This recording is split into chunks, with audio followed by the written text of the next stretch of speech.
Hi, my name is Lily and welcome back to my channel. Last week I spoke to you all about the books that I would like to read during spooky season, so I thought it was only right that before spooky season ends I give you some recommendations for some spooky books to read.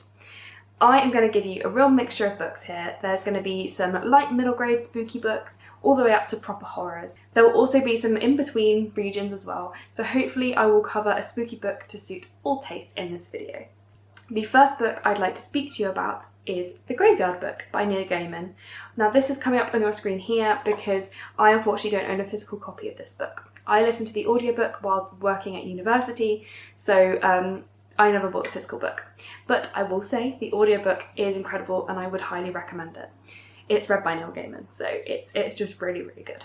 The Graveyard Book is about Bod, which is short for nobody, and Bod is raised in the graveyard by ghosts after being left there after his family is murdered by the man Jack. So Bod doesn't really know much about the outside world. He is purely raised and educated by these ghosts until one day he meets a girl who moves nearby and she starts to broaden his horizons. However, this brings the man Jack back looking for him. And I don't want to say too much more because I don't really know what spoilers and what isn't anymore because I read it so long ago. But it is a really, really good book. It's a real creepy sort of typical Neil Gaiman twisted story where the ghosts aren't actually the spooky part of it. It is the man Jack. And yeah, I think it's a really good read. It's not a light book, I would say. It's still quite sad and quite tense. But it is an enjoyable book and it's not a full-on horror. So if you're not really a horror person but you want to read something a bit spooky and a little bit creepy, this is definitely one for you. The next book I would like to recommend is The Clockwork Crow by Catherine Fisher.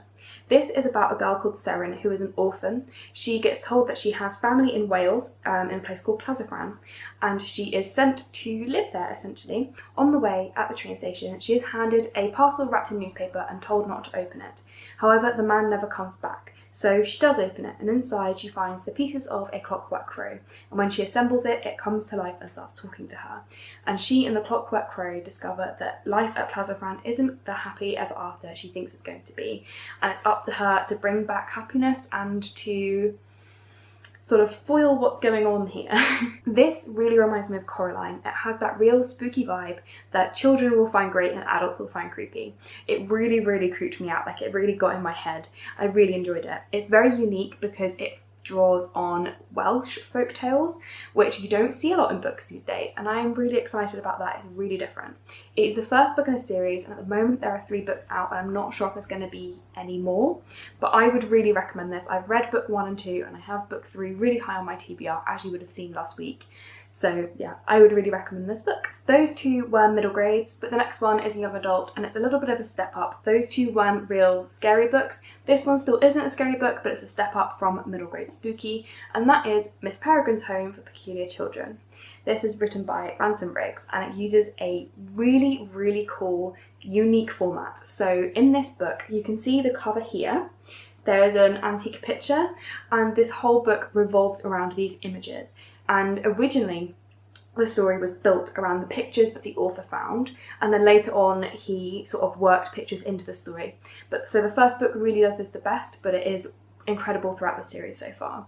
There's a 16-year-old boy called Jacob, and after a tragic family event he ends up on this isolated island in Wales where his grandfather used to be, to investigate Miss Peregrine's Home for Peculiar Children. It's now in ruins and he finds a box of pictures which show children that seem more than peculiar and even perhaps dangerous. And lo and behold, he also discovers these children could still be alive and still be children. This is like a supernatural story. There's some gore and some violence in it, so do prepare yourself for that. It's not a light book at all. I've only read the first 3 books, so I can only speak for those, but the story arc in those 3 is incredible. I really enjoyed it. It's really fast paced, it's really tense, and it's very, very creative. More people should read this book. It is available on audiobook, but if you are able to read the physical book, just do yourself a favour and read the physical book. Next up, I have another Neil Gaiman recommendation for you, and that is The Ocean at the End of the Lane. Now, I will admit, this book didn't really grab me the first time I read it. Then I saw the stage play, and the stage play brought the book to life in ways that made me appreciate the story more. Now, what I will say about this book is that the first time I read it, it really creeped me out, really got under my skin. Now, without giving too much away, this story revolves around a boy who becomes a man, and the story begins with him as a man returning to his hometown, I believe after the death of his father, and he sits at a well or a pond? I can't remember, I think it's a pond, and he begins to relive his childhood memories, and that's what the book is. It's a story that revolves around a housekeeper who moves in to this boy's house, who isn't quite what she seems, and a girl who lives down the road who also is not quite what she seems and seems to be older than she appears. And it's a very intense and lyrical story. It's just magical in a way that I can't describe. I think there's a blurb on the front that really captures it.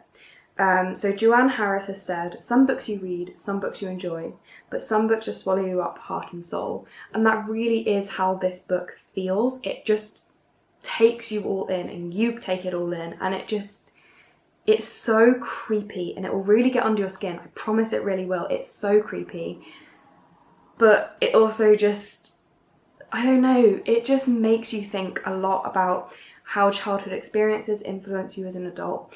And it's a really great book, really creepy if you would like a spooky read that's a little bit different. So, a book that is definitely horror, and I guess it borderlines on which age category it is in. I think it's classed as adult, but you could potentially read it as young adult as well, but it is definitely horror.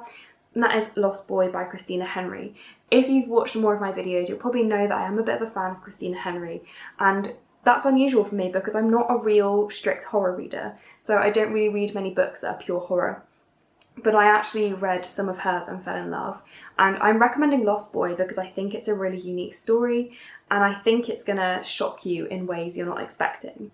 This is a twisted tale backstory for Captain Hook.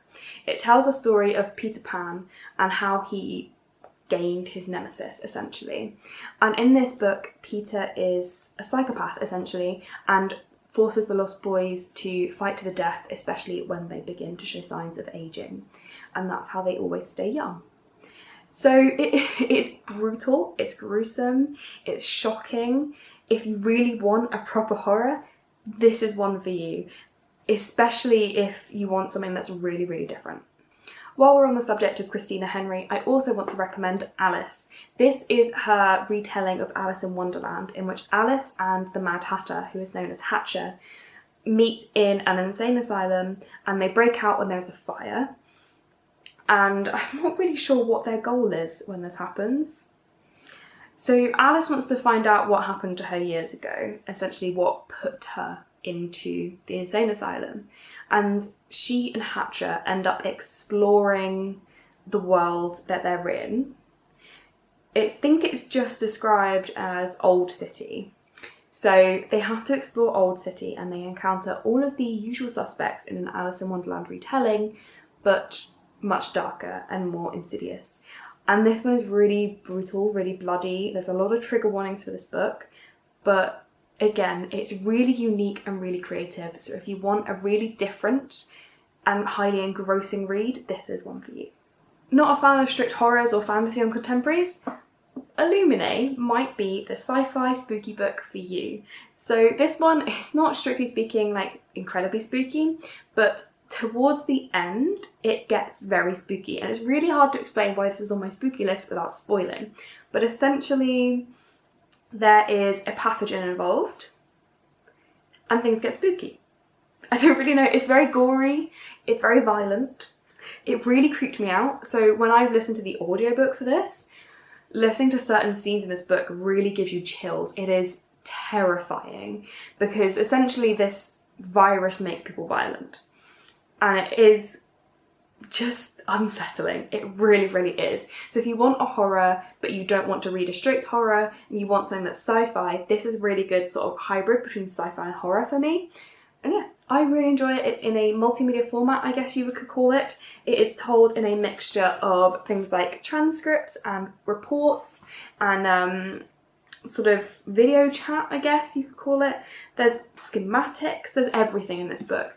It's a real mixture, so it's a really great book to read, but as an ebook, as a physical book, and the audiobook has a full cast adaptation, and that is incredible as well.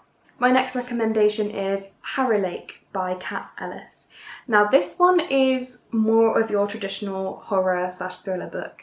So if that's what you're looking for, this is one for you. There's no real sort of graphic gore or violence from what I can remember, but it's very tense.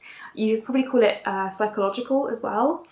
So this one is about Lola, and her dad is famous for making a horror film called The Nightjar, which is filmed and set in Harrow Lake, which is where he incidentally met her mother, who played the main character. But her mother has since disappeared. So something happens to her father, he gets critically wounded, so she gets sent to live in Harrow Lake with her grandmother until he is recovered, and she has never been to Harrow Lake before. And she's expecting to have a bit of a, I guess, she's expecting to discover a home away from home and to find herself a little bit in this town. But instead she's finding out that there's a lot of dark secrets she didn't know about, and there's a lot going on that she didn't know about. And it's very tense and very dark, and lots of things get revealed that you're not expecting. So this one really got to me as well. I actually had an arc of this and I enjoyed it so much I bought the physical copy because I think I might reread it someday, and I also want to lend it out to people. Another YA recommendation for you, and that is Wrangle by Darren Charlton. If you watched my earliest videos, you'll know I am a huge fan of Wrangle. This is a zombie love story. The zombies aren't in love, but it's a love story with zombies, essentially. It's a weird hybrid of like a really sweet YA contemporary romance with zombies. And essentially the idea behind Wrangle is that there's this island in this lake, the Lake Wranglestone. And during the summer, the islands are isolated from the rest of the national park that they're in by the lakes, and the zombies essentially can't cross the water. So that means that the islanders are protected from the zombies in the summer, but in the winter the lakes freeze over and they have to essentially defend themselves from the zombies. And this is about one of the boys who lives on the island who is starting to come of age, but he is more of a homemaker. He much prefers sewing and cooking and those kind of homemaker skills than killing zombie skills, but people want him to start pulling his weight. And in doing so, he discovers that things aren't all quite as they seem at Wranglestone or in the whole pandemic. There's not much more I can say about this book. I think it's amazing. It's so clever. It really shocks you at the end. It just keeps you going, and the romance feels so natural and so sweet, and it's a real good counteracting sort of balance for all of the horror that's going on in this book. It's really tragic as well as you read about what's really going on. So this is one that I would recommend perhaps the most on this list. Okay, I have one final book and I'm really excited to tell you about it, and I can guarantee if you've watched most of my videos you'll have heard about it way too much and you'll hate me bringing it up again, but of course in spooky season I have to recommend Dead End Year by Hamish Steele. This is getting a Netflix adaptation soon, so I feel like I get to shout about it even more now. Well, I say it's getting an adaptation soon. The writer / artist for this book is actually the one who is making the TV series, and it's in production, like it's coming, it's happening, and I think I cried when I found out, to be quite honest with you, because I was so excited. But yeah, so how to explain Dead End Year without spoiling it, because I know too much about it now. Essentially, Dead End Year follows Barney and Norma. Norma works in a haunted house attraction at a theme park, and she gets Barney a job there after he gets kicked out by his family, but she doesn't know he's also actually living there with his dog Pugsley. And what he doesn't know is that it's actually a portal to other dimensions, including hell, essentially. So there's demons and there's magic and there's a talking dog, and it's so wild, but I cannot recommend it highly enough. It's so diverse. There's even autistic characters, which makes my heart sing, and yeah, it's such a good graphic novel. The art is brilliant. It's just, yes, it's probably one of my favourite books of all time. I'm so happy I accidentally stumbled across this series. Just read it, please. Okay, so those are all of my spooky recommendations. Let me know down in the comments if you're planning on reading any of these soon, or if you think there's any I should be checking out soon. I think that's it for this video. So if you like this video, please give it a like and consider subscribing to see more content from me. Check out all of my links down in the description below to connect with me in other places. Thank you for watching. Bye!